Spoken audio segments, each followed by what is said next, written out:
talking about the movie that is by the first out lesbian director, There you Dorothy go. Asner. Uh, A different segue to a different film than what I was intending earlier. oh, But really? Okay, yeah. sorry. Now let's talk about The Wild Party. Yeah, so this is Clara Bow vehicle. Mm-hmm. Her first talkie. So this is a movie about an all girls college, uh, and the kind of free spirited Stella, played by Clara Bow, who is our main character, and she's just trying to have a good time. And once again, there's a bunch of dumb, dumb, cruel men all around her who are ruining her time, basically. And I mean the difference here, and I don't know how much of this I'm projecting onto the movie, is that this one is directed by a woman, whereas the other ones aren't. Yeah. It was written by two men, but still. I do feel like this movie is a little bit less judgmental of its main character. I don't think it's that judgmental at all, honestly. But I feel like the other movies are. I feel like Broadway Melody and Pandora's Box feel kind of judgmental towards the characters in them, whereas this doesn't as much. Yeah.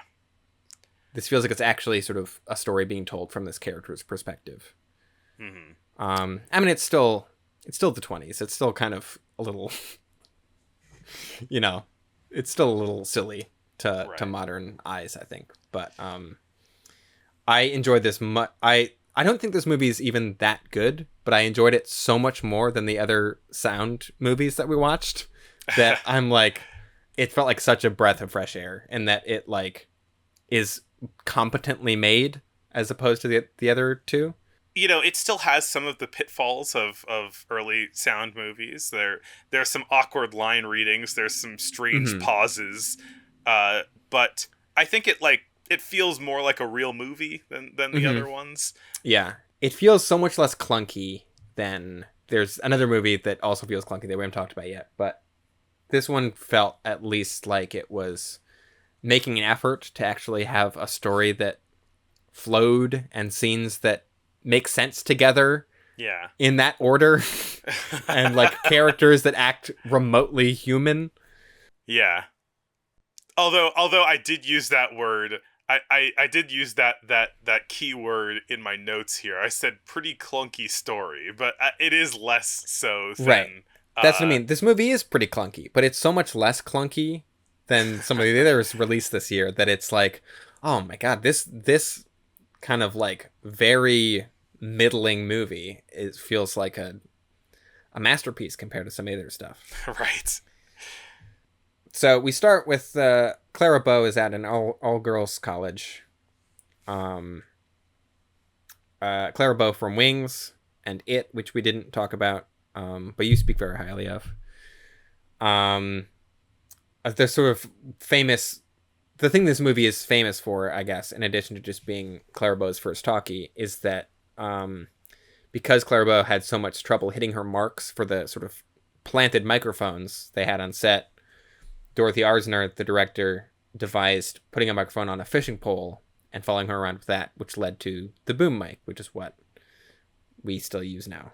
So I don't know how true that story is, but this movie is sort of credited as the thing that sort of led to the development of the boom microphone. So that's cool. Yeah. I mean, all sorts... these movies, they're having to do so much to figure out how to do sound properly, and in the next year I'm getting the sense that many advancents are being rapidly made in technology to make these movies not as crappy as they are now. The basic plot of this is that she is she's a kind of free-spirited college student. She's trying to have fun and have a good time.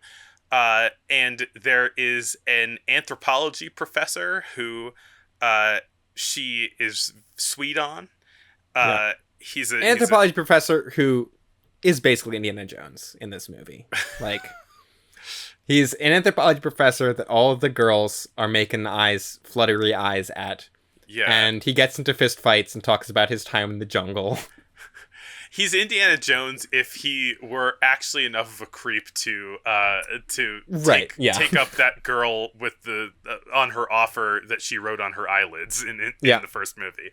But yeah, so she kind of like pursues a relationship with him, and it's the sort of developing relationship between the two of them.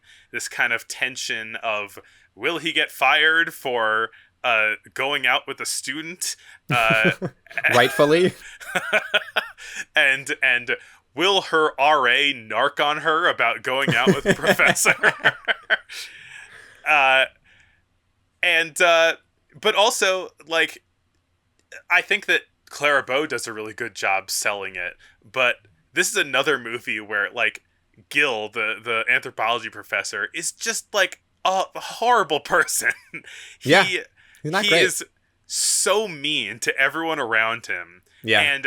And he's especially mean, almost performatively, so to push away any suspicion that they're together. He's performatively mean to Stella as well. In front of all of these people, he like makes her cry and leave the classroom and insults her while she's leaving. Yep. And then, there's a point where she's like, do you hate me? And he's like, I do. I hate you and I love you. It's yeah. Yeah, not a great depiction of romance in general. I think it's a low bar, but I do at least appreciate this movie acknowledging the sort of like moral problems of a professor being in a romantic relationship with his student, and how it's like they could, both the characters and the movie is only really fully okay with that once they both leave the college. I think that this movie has like a valuable insight from a lesbian on the kind of like I don't know, the kind of like boorish male behavior. Yeah, I think it definitely stuck out to me that it feels less flippant in this movie. It feels less of a joke and less of a like, oh, men will be men, and more like, oh no, like more of like a genuine threat. Yeah, it's like the like drunken men in this movie are genuinely like threatening and scary in a way that they definitely are not in the other movies that we watched. Which is like, yeah, good job, Dorothy. Like, although yeah, Professor Gil is still not the best dude in the world. That's the thing. It's like I don't super buy their romance, but I think the amount that I do buy it comes from Clara Bow, and I think that the movie acknowledges that there are issues with their relationship, but like because it kind of has this happy romantic ending, it kind of says like we've conquered all of the issues, but like there's still like a lingering feeling of like this is not good though, Yeah. I do think, I think Clara Bow is really good in this movie, and I think makes the transition to sound well, even though I think her career kind of suffered from it. Yeah. Like, I know that when this movie came out, people were very critical of her voice specifically. Her Brooklyn accent. And also just, I guess, like the pitch of it, which I think has more to do with the quality of the microphones in the 1920s than her voice. But it is kind of wild to me that like people were critical of like Clara Bow's sound performance being like, oh, she like can't hack it as in talkies. I'm like, I thought she was very good in this. No, yeah, she was good, I thought. Yeah, I don't know. Anything else to say about this movie? Well, there's some funny lines of dialogue, not necessarily intentional. I mean, there's a bit so like Professor Gil fights off some drunken dudes that are like trying to kidnap Stella at one point. And he later gets shot by them off screen, and she finds out over the phone. It's like, oh, Professor Gil's been shot. And the person telling her was like, oh, it's just in the shoulder. It's not dangerous. It's like, what? Yes, it is. You can't get shot in the shoulder and just shrug it off.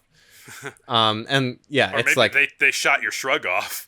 Yeah. I think this movie incorporates like music and singing into its scenes in ways that feel natural and make sense, unlike some other movies. It's not a musical at all. It's a drama. It's like a romantic drama, but Yeah. it has scenes of music and singing in it that feel like they are just like, yeah, this is a scene where people are singing, and not like stop everything and just have a long unbroken shot of someone playing an instrument. Yeah. Someone else uses the word skunk as an insult in this movie, which made me laugh. Shut up, Doug. Yeah. There's a really fun moment of performance from Clara Bow that I'm not sure was scripted or not. There's a moment where Gil holds his finger up to her face to like shush her, and she bites his finger and then kind of like laughs to herself about it. And that was something that I was like, it goes by so quickly, and yet I is didn't like, notice that. it's great. And I'm like, that strikes me as something that might have just happened in the moment. I don't know. She seems like a fun gal. Yeah, it is. So yeah, we both had to watch this movie by finding like a weird, like bootleg taped off of TCM version of it online, which is a real bummer because like this movie exists, it just isn't available on any physical media or streaming anywhere. But I think it feels very exemplary of like 1929 filmmaking as a whole. Like it thematically ties in with a lot of the other stuff you watched. Mm-hmm. It's an early talkie, but I think it's a better early talkie than the other stuff that we watched for this year. Yeah. It's just like it's a shame that this movie isn't more easily accessible than it is. Yeah. It's a decent one. If you're gonna watch Yeah. a 1929 talkie of the three that we're doing, Yeah. this one is the one that is the most consistent quality, certainly. Yeah. And that's not even to say that it's a great movie. It's fine. But at least it isn't terrible.